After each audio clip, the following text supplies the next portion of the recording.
Hello students, welcome back to my YouTube channel Supreme Learning Academy. This is SSLC student, second language Kannada. Important questions. ಒಂದು ವಾಕ್ಯದಲ್ಲಿ ಉತ್ತರಿಸಿ. Important questions. Take screenshot if you want or else write down the questions. This is important questions from your textbook only. You will get all answers in your notes and textbooks.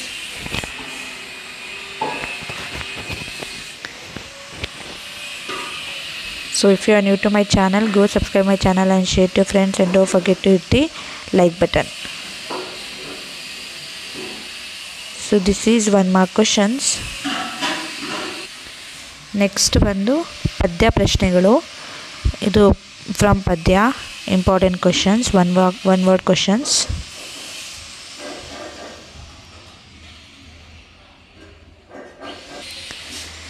Next ಬಂದು ಪೂರಕ ಓದು ಪ್ರಶ್ನೆಗಳು. 3-4 ವಾಕ್ಯದಲ್ಲಿ ಉತ್ತರಿಸಿ.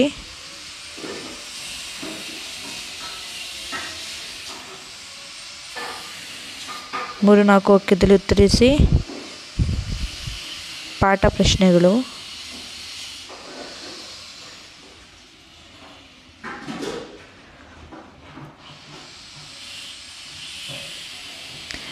So ಇದು 3-4 ವಾಕ್ಯದಲ್ಲಿ ಉತ್ತರಿಸಿ ಕ್ವಶನ್ಸ್ಗಳು, important questions. 3-4 ವಾಕ್ಯದಲ್ಲಿ ಉತ್ತರಿಸಿ ಪದ್ಯ ಪ್ರಶ್ನೆಗಳು.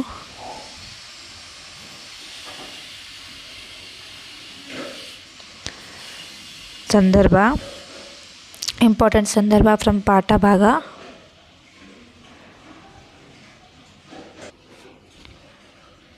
(33) ಫ್ರಮ್ ಪಾಠ ಭಾಗ. ದೆನ್ ಪದ್ಯ ಭಾಗದಿಂದ ಬರುವಂಥ ಇಂಪಾರ್ಟೆಂಟ್ ಸಂದರ್ಭ ಕ್ವಶನ್ಸ್ಗಳು.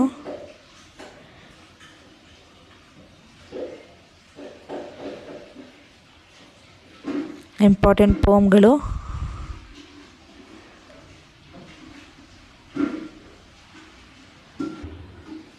ಇಂಪಾರ್ಟೆಂಟ್ ಪೋಮ್. ನೆಕ್ಸ್ಟ್ ಬಂದು ಗಾದೆ. ಇಷ್ಟರಲ್ಲಿ ಯಾವುದಾದ್ರೂ ಒಂದು ಕೊಡೋದು, ಇದು ಬಿಟ್ಟು ಯಾವ್ದು ಕೊಡೋಲ್ಲ. ಹೇಗೆ ಬರಿಬೇಕು? ಫಸ್ಟು ಪೀಠಿಕೆ ಬರಿಬೇಕು, ಆಮೇಲೆ ಅದ್ರದ್ದು ಮೀನಿಂಗು, ಆಮೇಲೆ ಒಂದು ಎಕ್ಸಾಂಪಲ್ ಕೊಟ್ಟು ಎಕ್ಸ್ಪ್ಲೇನ್ ಮಾಡಿ. ನೆಕ್ಸ್ಟ್ ಇಂಪಾರ್ಟೆಂಟ್ ಕವಿ ಪರಿಚಯಗಳು. ಇದಿಷ್ಟು ಇಂಪಾರ್ಟೆಂಟ್ ಕವಿ ಪರಿಚಯಗಳು. ಇದರಲ್ಲಿ ಎರಡು ಕೊಡ್ತಾರೆ. ನೆಕ್ಸ್ಟ್ ಪ್ರಬಂಧಗಳು. ಇಷ್ಟರಲ್ಲಿ ಯಾವುದಾದ್ರೂ 2 ಕೊಡ್ತಾರೆ, ಅದರಲ್ಲಿ ಯಾವುದಾದ್ರೂ 1 ಬರಿಬೇಕು. ಪತ್ರ ಬರೀರಿ. ಇಷ್ಟು ಆಪ್ಷನ್ಸ್ ಇದೆ. ಇಷ್ಟರಲ್ಲಿ ಯಾವುದಾದ್ರೂ 2 ಕೊಡ್ತಾರೆ, ಅದರಲ್ಲಿ ಯಾವುದಾದ್ರೂ 1 ಬರೀರಿ.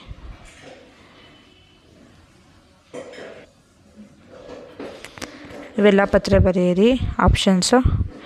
ನೆಕ್ಸ್ಟು ಛಂದಸ್ಸು. ಇವಾಗ ಅಲಂಕಾರ. ಇದು ಇಂಪಾರ್ಟೆಂಟ್ ಅಲಂಕಾರಗಳು. ಇಷ್ಟಕ್ಕೆ ಪ್ರಾಕ್ಟೀಸ್ ಮಾಡಿ ಕೂತ್ಕೊಂಡು. ನೆಕ್ಸ್ಟ್ ಪದ್ಯಗಳ ಸಾರಾಂಶ. ಇಂಪಾರ್ಟೆಂಟ್ ಪದ್ಯಗಳ ಸಾರಾಂಶಗಳಿವು. ನೆಕ್ಸ್ಟ್ ಬಂದು 8-10 ವಾಕ್ಯದಲ್ಲಿ ಉತ್ತರಿಸಿ. ಇಂಪಾರ್ಟೆಂಟ್ 8-10 ವಾಕ್ಯ.